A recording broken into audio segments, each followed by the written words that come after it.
નમસ્કાર ખેડૂત મિત્રો, ખેડૂત પ્રયાસ ચેનલમાં આપનું સ્વાગત છે। આજે તારીખ 22 જૂન 2026 સવારના મહત્વના હવામાન સમાચાર ચેનલમાં નવા હો તો સબસ્ક્રાઇબ કરી લેજો। ચોમાસાના મોરસે રાહતભર્યા સમાચાર સામે આવ્યા છે। હવામાન વિભાગની નવીનતમ આગાહી મુજબ આગામી 23 જૂનથી દેશભરમાં ચોમાસું ફરી એકવાર સક્રિય થઈ રહ્યું છે અને ઝડપથી આગળ વધવાની સંભાવના છે। ગુજરાત રાજ્ય માટે ચોમાસાનું આગમન 27 થી 30 જૂન વચ્ચે થઈ શકે છે। હાલ ભલે ગુજરાત સહિત રાજસ્થાનમાં ચોમાસાની રાહ જોવાઈ રહી હોય, પરંતુ દક્ષિણ ભારતના કેરળ, માહે, લક્ષદ્વીપ અને દરિયાકાંઠાના કર્ણાટકમાં 26 જૂન સુધી સતત વ્યાપક વરસાદની અપેક્ષા છે, જ્યાં મુશળધાર વરસાદની શરૂઆત થઈ ગઈ છે। ભારતીય હવામાન વિભાગના જણાવ્યા અનુસાર આગામી 3 કલાકમાં રાજ્યના 10 જિલ્લાઓ અને કેટલાક કેન્દ્રશાસિત પ્રદેશોમાં ગાજવીજ અને પવન સાથે હળવો વરસાદ થવાની સંભાવના છે।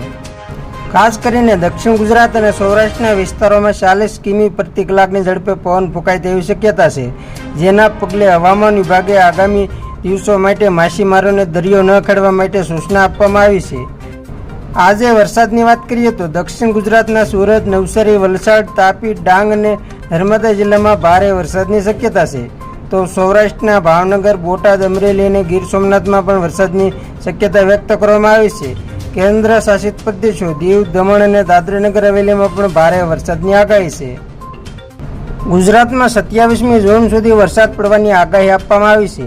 હવામાન વિભાગની આગાહી પ્રમાણે 23મી જૂન આસપાસ ચોમાસું આ રાજ્યોમાં આગળ ધપે તેવી પ્રબળ શક્યતા છે। હાલમાં ઉત્તર ભારત અને આસપાસના વિસ્તારોમાં વેસ્ટર્ન ડિસ્ટર્બન્સ સક્રિય છે, જે ટ્રફ લાઇન તરીકે 72 રેખાંશ અને 35 એન અક્ષાંશની ઉત્તરે સમુદ્રથી સપાટીથી 5.8 કિમીની ઊંચાઈએ જોવા મળી રહી છે। આ સિવાય ઉત્તર ગુજરાતથી લઈને પશ્ચિમ મધ્ય અરબી સમુદ્ર સુધી પણ 5.8 કિમીની ઊંચાઈએ એક ટ્રફ લાઇન પસાર થઈ રહી છે।